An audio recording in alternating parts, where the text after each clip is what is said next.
Oi, meu nome é Vanessa. E meu nome é Carol. E a gente tá aqui pra provar pra vocês que sim, a Unai Maite Peroni. A Gabi é aposentada, mas se for pra RBD, ela é. Sim. No vídeo de hoje, nós vamos fazer a retrospectiva da Mai Cantora. Esse é um formato que vocês têm gostado bastante e a gente tá adorando fazer. Quem diria que esse formato começou lá com o Ponte no aniversário dele, né? E agora estamos aqui no aniversário da Mai, fazendo a evolução vocal dela.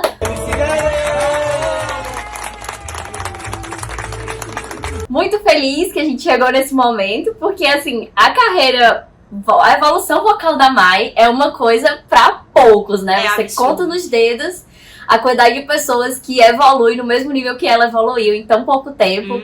E, então, tô empolgada pra gente fazer essa conversa aí.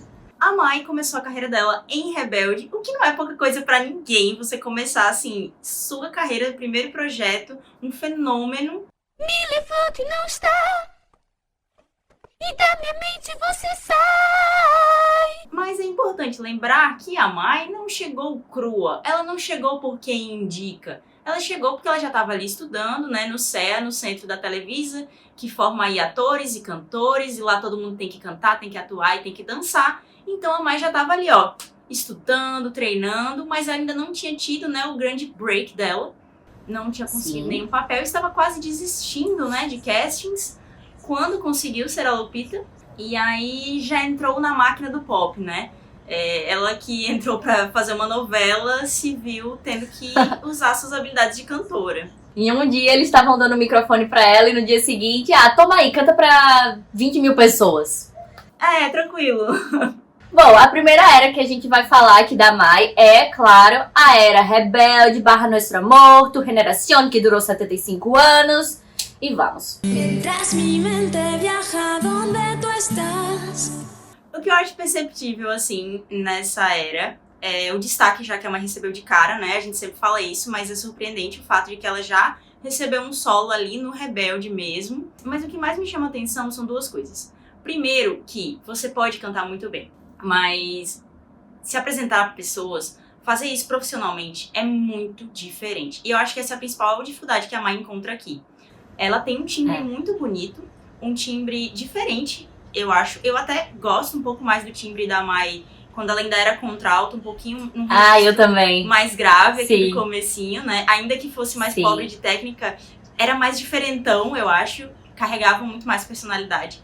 As três sempre tiveram vozes muito únicas, né? E eu acho que com o passar do tempo que a Mai foi refinando mais a voz dela, como ela perdeu um pouco desse grave, ela perdeu também um pouco disso que deixava a voz dela tão a voz da Maite. A voz né? da Mai Porque ficou mais coringa e menos super reconhecível. Não que não dê pra reconhecer. Sim. Porque assim, é difícil ter mulheres contralto na música, né? A gente conta aí poucos no mundo do pop. Que eu acho que ela só conseguiu fazer ali na Tu Generación. Acho que depois Tu Celestial ela em já diante subiu. É uma coisa muito da indústria, né? A nossa indústria pop, ela é muito obcecada por agudos. E eu acho que a Mai teve que acabar entrando na máquina pop. Outra coisa que me chama atenção, além do timbre dela, são as dificuldades técnicas de você ter que performar ao vivo com um grande aparato. O que eu quero dizer com isso? A Mai ainda não tem desenvoltura com ponto, ela não tem desenvoltura ainda com microfone, que são coisas assim extremamente normais, porque mesmo que você esteja desenvolvendo sua técnica, lidar com os aparatos é outra coisa, são outros 500. E aí a gente vê que às vezes ela vai interagir com o público, ela dá uns gritos assim, a lá Ana e Gasguita, ela fica um pouco muito tensa, né, não consegue disfarçar quando tá mexendo no ponto. E aí outra coisa que me chama muita atenção desse começo é a postura dela no palco e como eu consigo ver que ela ainda estava atuando como a Lupita na linguagem corporal dela. Dá pra ver um certo nervosismo, uma certa hesitação, né? Às vezes movimentos um pouco incertos. E eu acho que isso foi um mecanismo muito bom pra ela usar do nervosismo dela e de certos momentos estar um pouco desconfortável, mas trazendo o lado profissional e já criando aquela identidade visual muito do começo, no qual eles ainda representavam muito os personagens, né? Mudando de era, nós temos a Era Celestial, Empezar desde Cero, Para Olvidarte de Mí.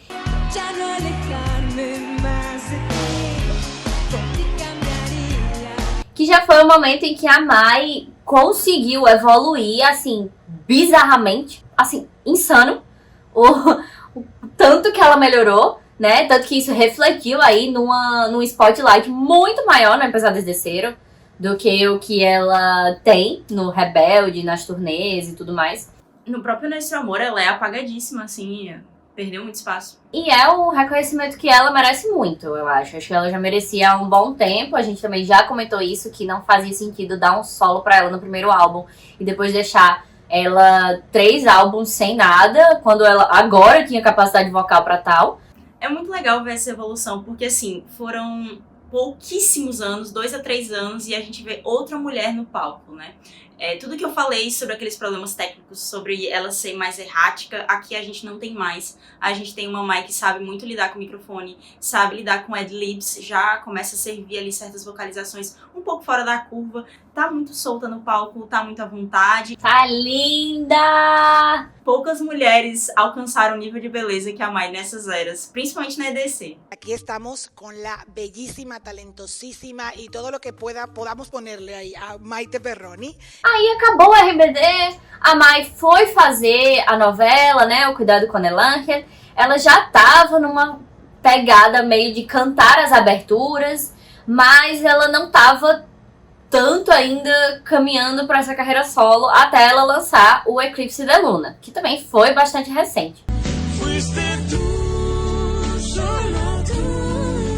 É uma época de limbo, né? Todos eles tiveram um pouco isso. Uma época de adaptação estranha, uma época em que havia uma demanda exagerada pelos 6, mas não exatamente todos eles já tinham material para promover. Então, muitos nessa época optaram por fazer pocket shows, exploraram o Brasil, como a gente sabe que eles amam, e a gente tá shut up and take my money, né? ¡Cállese y tome mi dinero! Todo mundo fez jantar, todo mundo fez pocket show, todo mundo veio 50 mil encontros pra fãs, né? Faturaram uma bufunfinha boa. Que eles estão faturando agora, às custas dos nossos sofrimentos. Mas em 2010, ainda antes do lançamento do Eclipse de Luna, a Mai fez esse rolê aí do Pocket Show e veio pro Brasil com a Brazilian Tour. Nessa Brazilian Tour, a gente tem uma coisa estranha, porque de estádios, a Mai passou a fazer arenas bem menores, apesar da grande demanda dela. É muito difícil quando você sai logo de um grupo, ainda mais sem material, você conseguir, né, manter o nível. Sim. E eu acho que, na verdade, isso foi extremamente benéfico pra Mai. Porque uma coisa é você estar nessa evolução que ela tava, galopante, mas ela ainda pertencia a um grupo. Lidar com tudo isso, lidar com vocais, coreografia, equipamento técnico, falar com o público, estar desenvolto, estar tranquilo num palco sozinho, sendo a atração principal, são outros 500. Então, eu acho que essa turnê um pouco intimista fez muito bem pra ela, serviu como uma ponte super de uma transição suave pra que ela não tivesse um desempenho muito inferior do que ela tinha antes, sabe? Foi um smooth, uma transição bem legal. E ela conseguiu também fortalecer a base dela, né? Porque uma coisa que eu noto é que dos 6, a Mai é quem mais tem contato próximo com os fãs. Eu vejo sempre no Twitter as interações super próximas de amigos mesmo, que ela tem com muitos dos fãs dela. E eu acho que tomar essa escolha de fazer uma Brazilian Tour, uma coisa mais intimista, de shows pequenos, jantares, só reforça essa base tão estruturada que ela conheceu. Porque não tem nada que fortaleça mais um fandom do que ver o seu ídolo te dar cabimento, né? E em questão dos vocais, eles continuavam melhorando, mas aqui eu percebo que a Mai tá cantando muito bem quando ela tá parada. E isso é uma coisa que eu tava pensando, assim, já na era EDC ali Celestial também.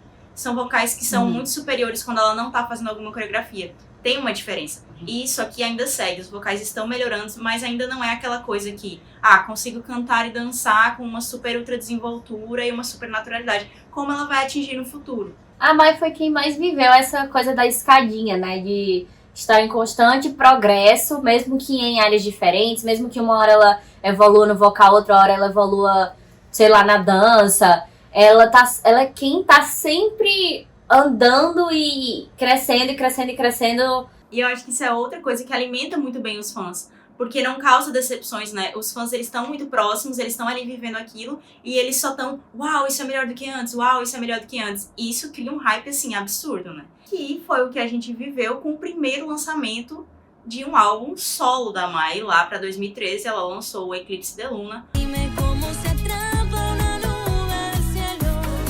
Um álbum que mergulhou completamente na bachata e em sons latinos. A gente já falou dele, a gente não ama, a gente respeita, mas ela entregou hits, ela entregou vocais e ela entregou uma janelinha para um ritmo diferente do que o RBD vinha fazendo e do que todos os RBDs fizeram pós.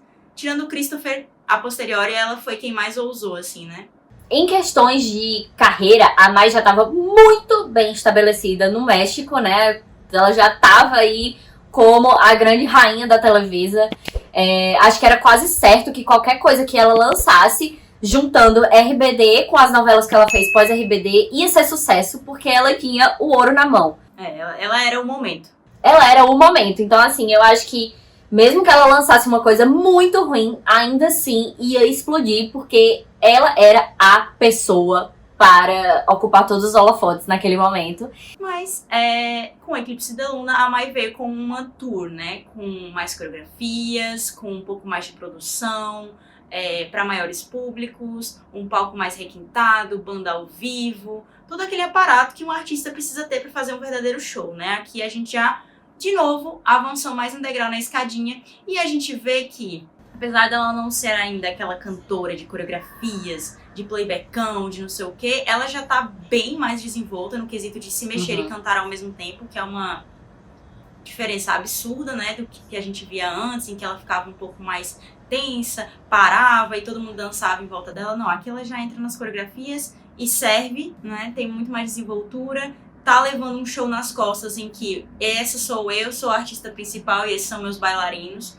Você vê uma dominância, né, dela no palco. E no quesito evolução vocal, além de tudo isso que eu já falei, a gente vê a Mai se arriscando com clássicos latinos. Porque afinal, ela não tá nessa vibe bachateira, essa vibe de música latina, de raízes. Ela simplesmente fez um cover do rei da salsa, E Flaco de Oro, Marc Anthony, nessa turnê. E é uma música que eu adoro.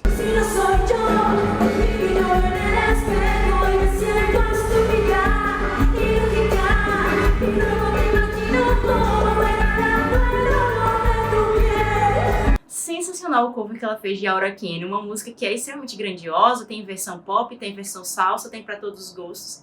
E ela serviu, assim, vocais, sabe? Ela serviu uma música extremamente dramática e grandiosa, e eu adorei a performance dela. A partir daí, como a gente sabe, a Mai não lançou mais nenhum álbum. Ela começou com o que a gente chama de Droplet Era, que a gente também já ranqueou aqui no canal. E ela começou a lançar singles avulsos, mas isso não impediu nem um pouco a gata de ir lá e fazer outra turnê maravilhosa. Cara, aqui, pra mim, é o auge. Tipo assim, ela tá gostosona, linda, servindo vocais, coreografia, servindo carão. Tipo assim, tudo que você quer de uma diva pop, a Mai tá entregando aqui. Nessa turnê também, a Mai já tava com todo um prestígio, né? Quando ela passou aqui pelo Brasil. E no México também, ela recebeu alguns convidados. Então, teve Thiago York participando de algum show. Eu amei te ver, eu amei te ver, eu amei te ver. E no México ela também recebeu alguns convidados, então assim, já havia mais que uma demanda, um prestígio. Então, pra mim, essa era a coroa, assim, sobre a cabeça dela, porque os vocais estão incríveis, coreografia, carão, tudo que você quer. Ela já tinha a coroa das novelas, né? E aí acho que a Tour Love deu a coroa da música pra ela também. E assim, o que ela já tinha de seu momento, ela virou a triple threat, sabe? Tipo, ela atua, ela dança, ela canta, ela faz tudo, queridos.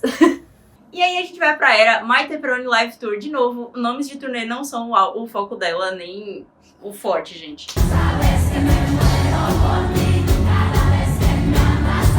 Aqui sim a gente vê um super ênfase, né, nos hits da Droplet Era. A Droplet Era da Mai foi tão grande que ela basicamente precisou fazer 2 turnês pra atender a demanda que ela tava tendo nessa época, e isso é para pouquíssimas. Ela lançou tanta coisa que se ela quisesse fazer um álbum só do Droplet, ela conseguiria, né? Ela podia fazer uma compilação e ia vender super. E aí, nessa época de 2018, essa turnê acabou durando só um ano. ela foi uma coisa meio correria, porque foi bem na época em que a Mai meio que se aposentou, né? Dropou aí da carreira de cantora, não tava mais tão afim, queria focar na atuação, o que deu super certo, porque daí em diante ela avançou horrores no patamar de prestígio como atriz. Foi mais ou menos na época em que ela engatou bem na Netflix. A demanda da atuação começou a... né? Porque você viajar pra turnê exige muito tempo. E aí ela podia estar Sim. perdendo oportunidades de casting e de outras coisas, então ela decidiu focar. E aí essa turnê foi uma coisa assim, pequena, né? Mantendo o nível da Love Tour, mas que não teve muitos shows, assim, ela não conseguiu se prolongar, ela não conseguiu se consolidar como uma turnê diferente e ter mais conceito, porque acabou sendo tudo um pouco na pressa pra atender ainda a demanda que tava tendo. E a Mai tava já querendo sair de cena, né? Assim, essa questão da aposentadoria é uma coisa que eu acho que pode doer muitos fãs. E eu, enquanto fã de Selena Gomez, entendo o sofrimento de vocês. Mas eu acho que é notório o quão mais feliz a Mai fica atuando do que cantando. Sim. E eu acho que isso se reflete muito no fato de ela só topar fazer comeback pro RBD. É uma coisa bem o que a Anaí tá fazendo, só que a Anaí se aposentou de vez. E a Mai é tipo assim, eu vou aposentar a carreira de cantora, eu vou só atuar. Mas aí se o RBD dá um ai, ela ok, eu vou. Sim. E eu acho que isso prova muito o quão mais confortável ela é com o trabalho de atriz, né? Ela se aproxima muito do Ponte nesse sentido. Eu ia só que o Ponte comentar nem isso. canta, nem o comeback do RBD ele tá querendo. Ai. Depois da Live Tour, em 2018, ela realmente encarou uma aposentadoria aí de alguns anos e topou voltar para a nossa complexo de se falar live ser ou parecer 2020, né? Escúchame, no sé vivir sin ti. Pra mim, a Mai foi um dos maiores presentes dessa live, porque o tanto que ela está arrasando em absolutamente todos os vocais que ela tem nessa live é fora do normal. Tinha uma grandíssima expectativa, né? Primeiro que ela tava saindo da aposentadoria, e aí tava todo mundo, será que ela tá treinando? Como é que será que tá a técnica dela? Teve também o fato da ausência da Du e, por consequência, a Mai herdar vários dos vocais dela. Que herdou com muito sucesso, hein? Tinha todo um e aí? E aí ela superou de novo tudo e todos, com tranquilidade, com vocais limpos, com agudos, substituindo notas que todo mundo julgava que eram da Dulce, só a Dulce era capaz de fazer. Ela foi lá e, gente, tá aqui, resolvi. Tá entendendo? Me dá um BO que eu resolvo.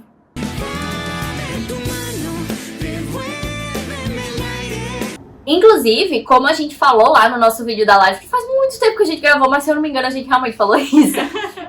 A gente esperava meio que a Anaí fosse assumir os vocais da Dulce, justamente pela voz da Dulce e da Mai ser tão opostos, vozes muito opostas, né? Timbres muito opostos.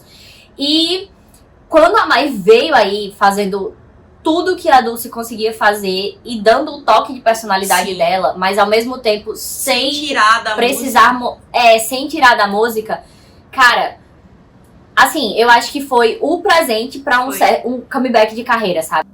Ela faz tudo parecer muito fácil. Esse é o negócio da Mai. Ela faz tudo parecer muito fácil, só que na verdade o que ela faz é absurdamente difícil. E aí ela tá nessa aposentadoria aí de novo há um bom tempo. Veremos a gata fazer o seu segundo comeback para a música com o RBD agora em 2023. Dessa vez ao vivo. Eu tô bem ansiosa pra ver a mudança da Mai lá da era do RBD pra Mai agora, né? Porque eu acho que a gente tem artistas como, sei lá, a Anaí, que todo canto que vai tem a chance de cantar RBD, ela canta. Então, a gente já tem mais ou menos uma ideia de como vai ser. A Dulce também, por causa da 2000 Pop Tour.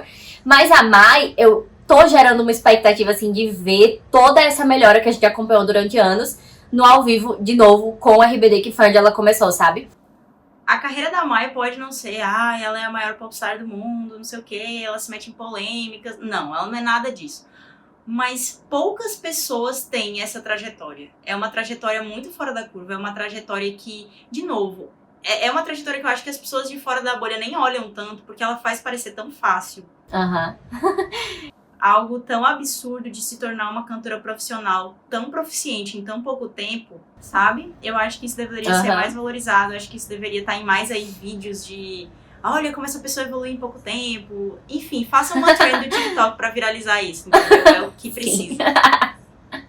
E, bom, nada melhor do que terminar esse vídeo desejando parabéns a Mai por tudo que ela fez na carreira dela. E pelo bebê. Parabéns por tudo. Parabéns, Mai, por toda a felicidade que você tá tendo na sua vida agora, por tudo que você conquistou. É muito lindo de ver. Eu, enquanto fã do RBD, fico muito, sei lá, com o coração quentinho, assim. Feliz, de ver como a vida dela tá caminhando pra um lugar positivo, e um lugar em que ela tá genuinamente feliz, sabe? Triunfando em todas as áreas possíveis da vida dela. E que coisa linda, porque ela sempre mereceu, ela sempre se esforçou muito pra isso. E a gente que se esforça muito pra manter esse canal aqui também, vocês vão dar a rap pra gente fazendo o quê? Se você não é inscrito ainda, você se inscreve. Se você já é inscrito, você curte, comenta, compartilha esse vídeo com seus amigos RBDMs, com seus amigos perronitos. E a gente vai junto aí para as nossas próximas jornadas, nossas próximas evoluções vocais e outros temas do RBD. E não se esqueçam que agora a gente tem a opção do Valeu. Então se você quer dar aquele empurrãozinho extra pra gente continuar fazendo esses vídeos, por favor, clica aqui. Não esquece também de ver todos os nossos outros vídeos do catálogo. Tem vídeo da Mai, tem vídeo de todos os outros RBDs na carreira solo e também do próprio RBD. Então fica com a gente e até semana que vem. No próximo episódio. O vídeo acabou, mas se vocês quiserem continuar conversando com a gente, segue a gente nas nossas redes sociais, mandem comentários, mandem perguntas, puxem conversa, porque a gente ama conversar sobre isso com vocês.